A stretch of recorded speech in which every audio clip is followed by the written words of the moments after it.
Welcome in, everybody. Will here, aka Dr. Profit, and we are going for our fourth primetime picks lay in a row. If you're new, basically what we try and do is we pick the two games that are going to be on primetime on any given day, and I give you guys my quick analysis, the cliff notes of the research that I've done on that day on those games. And then at the end of it, I say, based on the research, these are the favorite picks that we like, and we put it in a parlay. So let's get into doing it today.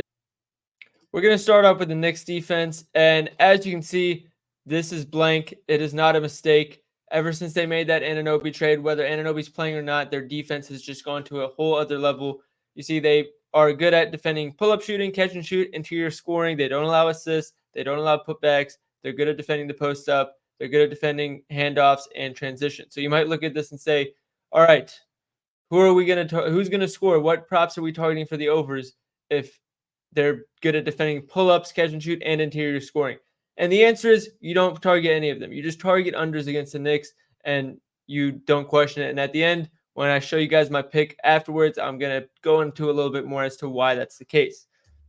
Now, the Philadelphia 76ers defense, ever since Embiid went down, at first, they were really, really bad, but they seem to have picked it up. Probably some help with the trades, bringing in guys like Kyle Lowry and Buddy Hield.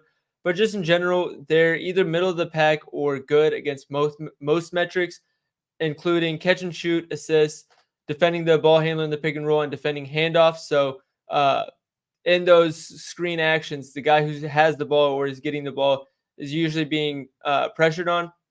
On the other hand, they don't defend post-ups well, and they don't defend transition baskets well. So if you want players to target for the overs, I said maybe Jalen Brunson. His home away splits are really good, and Randall's still out. But I also put question marks next to it because with them being really good at defending handoffs and pick and roll, it's not something I would target and put my money on. But for unders, Dante DiVincenzo threes under or just points is really good. It's a horrible matchup for him, and now OG Anunoby's coming in, and he's going to take some minutes and some usage from him. He's confirmed he is playing today, so Dante DiVincenzo unders are very much a strong play today. So let's go to the Timberwolves for the Timberwolves and Clippers game. And again, these two teams just played recently. Where the Timberwolves are weak, surprisingly, is defending the roll in the pick and roll and putback. So you've seen guys like Jared Allen have really good games against them recently, but they also allow a lot of pull-up mid-range shots and post-up shots. So this is going to be good for your Kawhis and Paul Georges and Zubac in the pick and roll. Now for unders, you want to target assist props. They're really good at defending the three-point line, whether it be catch and shoot or pull-up threes. And they have phenomenal ISO defenders in Jaden McDaniels, Anthony Edwards, Gobert. If it's a big man, it's pick your poison. They're probably going to be able to shut you down 1v1. And then again, another team that defends the pick and roll ball handler and handoffs well, but again, at liberty of the roller. So the guys who aren't involved in the pick and roll, you want to target their under assist. So for this game, I usually say it's the role players, but obviously Paul George isn't a role player, but he's not running the pick and roll as much.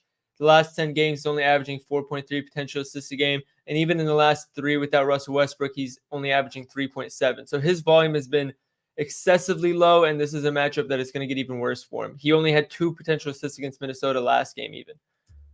Now for the Clippers defense, where you can target unders is just anybody that runs the pick and roll, whether it be the ball handler or the roller. And then they defend the post up really well, as well as handoffs, and they don't allow a lot of free throws.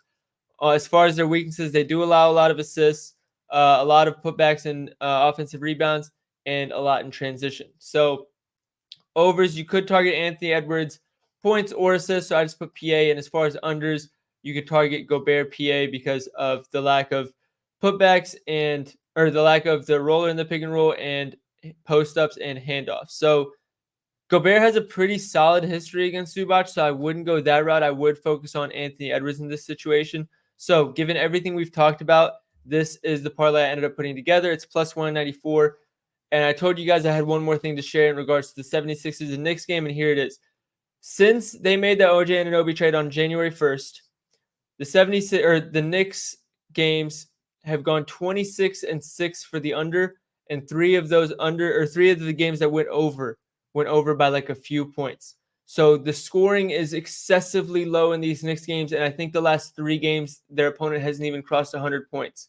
So the 76ers offense has not been great, and they're not built to attack this Knicks defense at all. And on the other hand, the Knicks offense has been bad against the 76ers team that has also been surprisingly good lately. So this under, I know 208 is low, but it's low for a reason, and we're going to jump on it.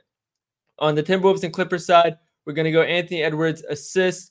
I didn't want to try and predict how he's going to be used because, again, you can see here they do defend the pick and roll well and the handoff. So while he doesn't run that at high volume, I'd rather just target the assist because, like I said, assist props are pretty good versus LA as long as the player isn't in the pick and roll. So if he's not running the pick and roll that much, I think he could get 1 or 2 assists in transition, 1 or 2 just by getting pressured. And who knows, if he gets Kawhi on it for a few possessions, he might be passing it a little bit more. He had 9 potential assists last game versus the Clippers, despite only having 2 actual assists. We'll take that expected regression. And the game before that against the Clippers, he had 8 assists.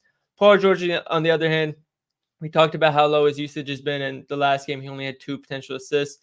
So this is one where I'm just not going to overthink those 2 players. I think those are very safe lines, and that's why it's minus 180. I think the bigger sweat's going to be the 76ers next game. But again, you're giving me a 26-6 system. That's a decent sample size, and both matchups make sense for that under. I'm going to take it every time. So hopefully we are talking about another primetime picks hit. Again, plus 190. I'm hoping I can cash out for you guys for a 4th time. And make sure you like and follow, and make sure you return to the next video, especially if this one hits. Let me know if you're able to tail. Good luck, and I'll see you guys next video.